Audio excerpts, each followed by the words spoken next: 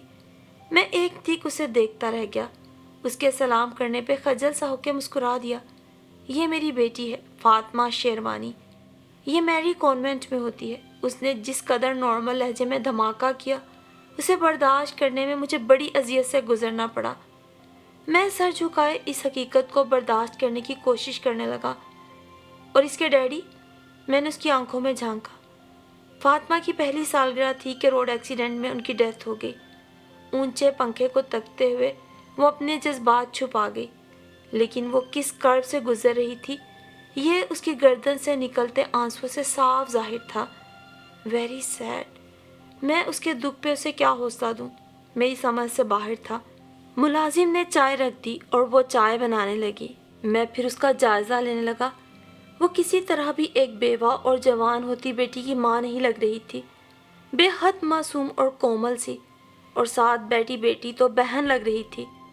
دوران چائے فاطمہ بے حد دلچسپ باتیں کرتی رہی، اپنے اسکول، ٹیچرز، فرینڈز اور ہاسٹل کی۔ اس کے لفظوں میں بڑی چاشنی اور لہجے میں بڑی شائستگی تھی، بالکل اپنی ماں جیسی۔ روشن بڑی بڑی آنکھیں، گالوں پر پڑے ڈمپل اور چھوٹا سا گلابی دہانہ۔ واپسی پر میں نے اسے بہت ڈھیر سا پیار کیا۔ کب ولیمہ کھلا رہے ہیں اپنا؟ رخصت کرتے وقت اس نے ایک تیر چلایا۔ تو میرے بابا کو آپ ہی پٹی پڑھاتی رہتی ہیں۔ میں جم کے کھڑا ہو گیا۔ مجھ سے بدگمان ہونے کی ضرورت نہیں، یہ تو آپ کے بابا کی خوشی اور اشما۔ اشما؟ اشما؟ میں تنگ آ کے چلا اٹھا۔ اس نام کے سوا کوئی اور نام نہیں ہو سکتا میری زندگی اور شریک حیات کا؟ ہو سکتا تھا، لیکن منگنی پر تمہیں کوئی اعتراض نہ تھا۔ اس کا لہجہ سرد تھا۔ انکار نہیں تو اقرار بھی نہیں تھا۔ وہ آپ سے تم پہ آ گئی تھی جس پہ دل خوش ہوا۔ یہ مطلب ہرگز نہیں کہ چپ چاپ منگنی کرو اور شور مچا کے انکار کرو۔ میں آپ کو ایسا ہرگز نہیں سمجھتی تھی۔ وہ رخ پھیر کے کھڑی ہو گئی۔ اس وقت میری کوئی پسند نہیں تھی، مجھے کسی سے محبت نہیں ہوئی تھی، مگر اب تمہیں اپنی زندگی کا۔ Please mind your language captain Bilal, وہ پلٹ کر تیز لہجے میں بولی۔ یہ جاننے کے باوجود بھی کہ میں ایک ماں ہوں اور ایک بیٹی کی ماں، اس سے کوئی فرق نہیں پڑتا۔ اب تو میرا فیصلہ اور مضبوط ہو گیا ہے۔ ڈاکٹر ابیہا شیروانی، تمہاری ہاں چاہیے۔ اسے سوچوں کے گرداب میں چھوڑ کے میں پھر کھلی فضا میں آ گیا۔ نہیں بلال، یہ ناممکن ہے۔ میرے دل کی بات سنتے ہی ممی غصے سے چلا اٹھی۔ لیکن کیوں ممی؟ یہ کوئی غلط بات نہیں، زندگی مجھے گزارنی ہے۔ آپ پلیز۔ بہت دیر کر دی تم نے پسند کرنے میں، ممی نے بالکل کوڑا جواب دیا۔ اشما کو یہ کیسی سزا، اور پھر خاندان بھر میں ہم کسی کا سامنا بھی نہیں کر سکیں گے۔ رہ گئی ابیہا، تو میں ایسی عورت کو ہرگز اپنی بہو نہیں بنا سکتی جو پہلے سے شادی شدہ اور ایک بچی کی ماں بھی ہو۔ تمہیں کیا ہو گیا ہے بلال؟ تمہاری پسند کو کیا ہو گیا ہے؟ ان کے لہجے میں بے انتہا حیرت تھی۔ میں مزید کچھ سننے کے موڈ میں نہیں تھا، اس لیے اٹھ کر اپنے کمرے میں آ گیا۔ کچھ عرصہ پہلے کی بات مجھے اچانک یاد آ گئی کہ جب میں نے پہلی بار دیکھنے سے پہلے اس کی یہ بات سنی تھی کہ دنیا میں ہونے والی ہر گڑبڑ کی ذمہ دار عورت ہوتی ہے۔ آج ممی عورت ہو کر ایک عورت کو شادی شدہ ہونے پہ گناہ گار ٹھہرا رہی تھی، اور قسمت کی اس ستم ظریفی کو اس کا جرم قرار دے رہی تھی۔ میں ڈیڈی سے بات کرنے کے بارے میں سوچ رہا تھا کہ ڈیڈی خود میرے کمرے میں آ گئے۔ کچھ دیر وہ بیٹھے ادھر ادھر کی باتیں کرتے رہے۔ شاید اس کا مقصد یہ تھا کہ بات میں شروع کروں، جبکہ میں چاہ رہا تھا کہ وہ بات کریں۔ بلال، جو تمہاری ممی نے کہا، کیا وہ سچ ہے؟ میں ممی سے جھوٹ کیوں کہوں گا ڈیڈی؟ ابیہا اچھی لڑکی ہے اور مجھے بے حد پسند ہے۔ تعلیم کے دوران اس کی شادی ہو گئی. اس کے والدین جدہ میں رہتے ہیں. بہت خوبصورت پرکشش نوجوان ہے. بیوہ ہونا کوئی عیب نہیں. مجھے تمہاری چوائس پہ فخر ہے. لیکن پر آتے ہی ان کی تعریفوں کی تان ٹوٹ گئی اور میں ڈوبتے دل کے ساتھ انہیں دیکھنے لگا، ایک موہوم سی امید اور آس پر. اشما تمہیں پسند کرتی ہے. پھر تمہیں یہ بھی یاد کر لینا چاہیے کہ اشما کے بھائی سے تمہاری بہن کی نسبت بھی طے ہے. پھر ابیہا بھی شاید نہ مانے. وہ آہستگی سے بولے. Daddy please. میں نے ضدی بچے کی طرح انہیں منانا چاہا. دل کی ہر ایک بےتابی، جذبہ شدت، ساری چاہت ان کے سامنے رکھ دی. وہ خاموش سے مجھے دیکھتے رہے. اچھا ٹھیک ہے، کچھ کرتے ہیں. ڈیڈی اٹھ کے چلے گئے. ممی کئی دن تک ناراض سی پھرتی رہی. اشما اس معاملے میں شاید لا علم تھی. جب بھی ملتی یا فون کرتی تو ہنستی مسکراتی رہتی. پھر ایک مشن کے سلسلے میں مجھے کوہاٹ جانا پڑا.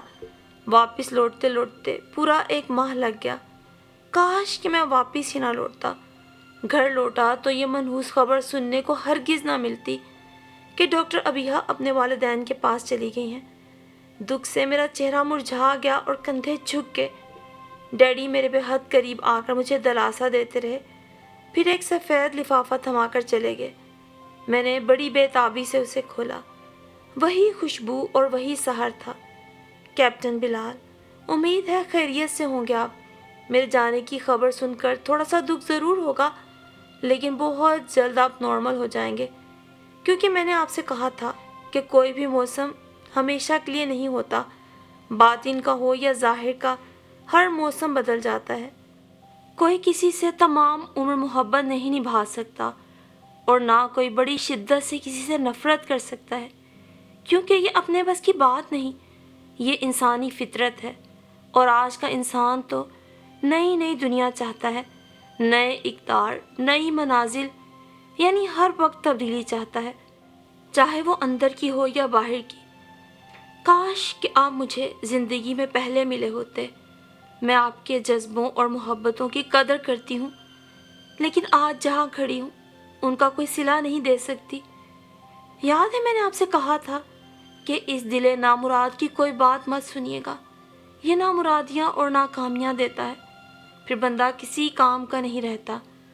شاید آپ نے میری بات کا مفہوم اور معنی نہ سمجھے، تبھی بار بار میرے دل پر دستک دیتے رہے، یہ جانے بغیر کہ عورت کے دل کا دروازہ صرف ایک بار کھلتا ہے.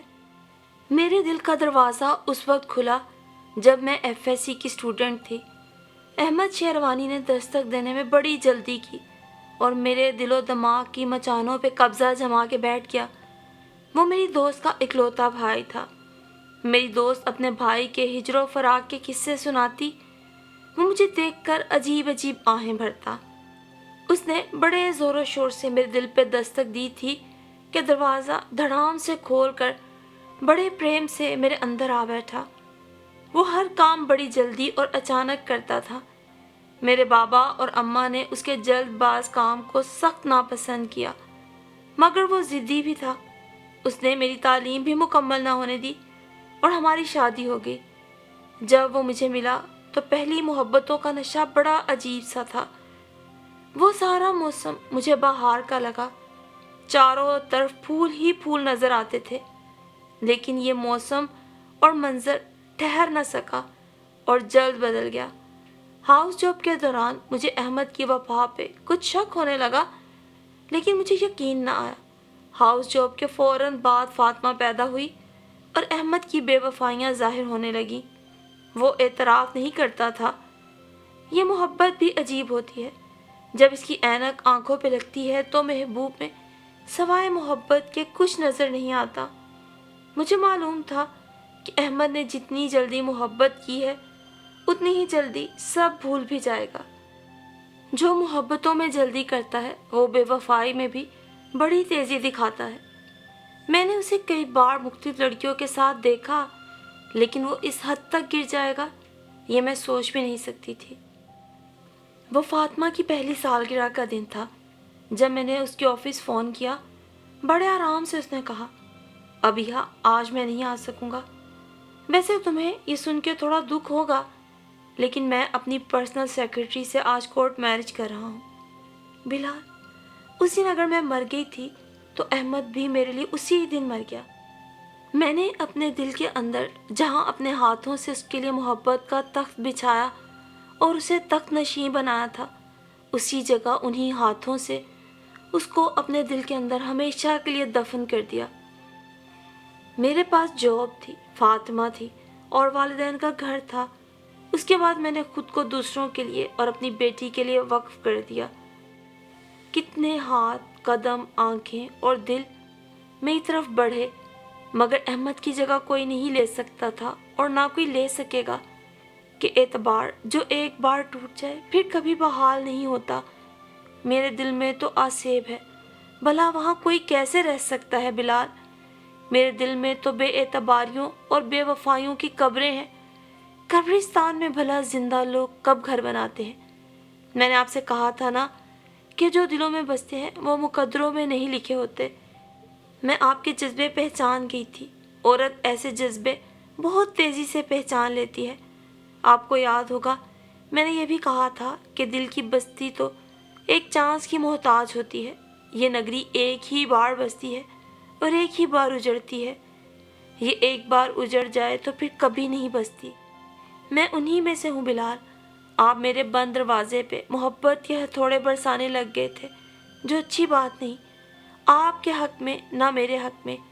آپ میرا ماضی بننے کی کوشش میں تھے۔ میں نہیں چاہتی تھی کہ اپنے والدین کی مرضی کے بغیر آپ بھی میری طرح محبتوں میں ضد اپنائیں اور برباد ہو جائیں۔ میں آپ کو برباد ہوتے نہیں دیکھنا چاہتی تھی۔ میں اکیلی نہیں ہوں، میرے پاس فاطمہ ہے اور کہیں نہ کہیں احمد کا ماضی میں دیا گیا پیار ہے، ان کی یادیں ہیں، اور انہی یادوں میں اب آپ کی بھی اچھی یادیں شامل ہو گئیں۔ آپ میری وجہ سے ڈسٹرب ہو رہے تھے، جو مجھے بالکل اچھا نہیں لگا۔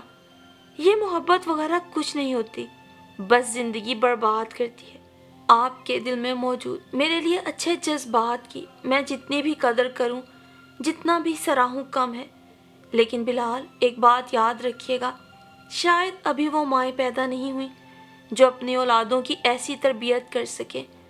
شاید ابھی ہم وہ معاشرہ تشکیل دینے میں ناکام ہیں جہاں بچوں والی بیوہ یا متعلقہ کو زمانے میں ایک گالی نہیں سمجھا جائے گا۔ وہ بھی نکاح کے لیے اسی قدر قابل تحسین ہوں گی جتنی کہ کوئی کنواری۔ جانے آپ کو علم ہے یا نہیں، لیکن میری ایک بات یاد رکھیے گا کہ ایک عورت کو سب سے زیادہ نقصان ایک عورت کی ذات سے ہی پہنچتا ہے۔ ویسے آپ پریشان نہیں ہوئیے گا، کیونکہ میں تو نہیں سمجھتی کہ مجھے دوسری شادی کی کسی لحاظ سے بھی ضرورت ہے، کیونکہ میں ہر لحاظ سے اپنی بیٹی کی بہترین کفالت کر سکتی ہوں۔ پھر بھی بعض اوقات ان بیواؤں اور متعلقہ عورتوں کے بارے میں سوچتی ہوں جو اس قابل نہیں کہ اپنے بچوں کی اچھی کفالت کر سکیں۔ ایسے میں اگر کوئی مرد ان کے سر پہ ہاتھ رکھنا چاہے، ان سے نکاح کرنا چاہے، تو ہم میں موجود بہت سے مسلمان اس امر کو اس انسان کی برائی یا گناہ کی طرح پیش کرتے ہیں۔ خیر، بات بہت لمبی ہو گئی، قصہ مختصر کہ ہمیں اپنے بچوں کی تربیت میں دین اسلام کے احکامات اور آسانیوں کو ضرور شامل کرنا چاہیے۔ اور اب آخری بات، اشما اچھی اور پیاری ہے، بس جلدی سے شادی کر لیں۔ ہے نا روب والی بات؟ کاش آپ میرے روب میں آ جاؤ۔ مجھے امید ہے آپ میری خواہش کو رد نہیں کریں گے۔ چلیں، یہی خواہش ہمارے درمیان ایک سلسلہ ہوگی، اسی سے آپ مجھے کبھی کبھار تو یاد کر ہی لیں گے۔ اپنی دعاؤں میں مجھے یاد رکھنا، اس یاد کے ساتھ کہ آپ بھی میری دعاؤں میں شامل ہو گئے ہیں۔ شادی کی ایڈوانس مبارکباد قبول کیجیے۔ Wish you good luck. خدا حافظ۔ ابیہا شیروانی۔ ابیہا کی جدائی نے مجھے مکمل طور پر ڈسٹرب کر دیا۔ اس کی خواہش پوری کرنے کے علاوہ اور میرے پاس کیا تھا؟ آخر تھی نا ڈاکٹر، چیر پھاڑ کی ماہر، سوئیاں چبھونے کی دل دادا، اپنی یادوں کی گولیاں، جدائی کا سیرپ میری خوراک بنا کے چلی گئی۔ لیکن کاش میں اسے بتا سکتا کہ کچھ روگ اور کچھ بیماریاں ایسی ہوتی ہیں کہ ہزار علاج کے باوجود بھی انسان ٹھیک نہیں ہو سکتا۔ کاش میں اسے یقین دلا سکتا کہ میں ان مردوں میں سے نہیں جن کی تربیت معاشرہ کرتا ہے۔ یا جو اپنے ارد گرد موجود لوگوں کی باتوں سے دب جاتے ہیں، ڈر جاتے ہیں۔ کاش میں اسے یہ سب یقین دلا سکتا، لیکن قدرت نے یہ موقع ہی نہ دیا۔ اس کی یاد، اس جیسا چہرہ، اس جیسی بات جب بھی سامنے آتی ہے، میں دل تھام کے بیٹھ جاتا ہوں۔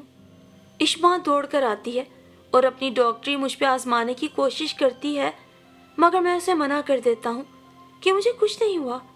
میں اسے کیسے بتاؤں کہ میرا علاج اس کے پاس نہیں ہے؟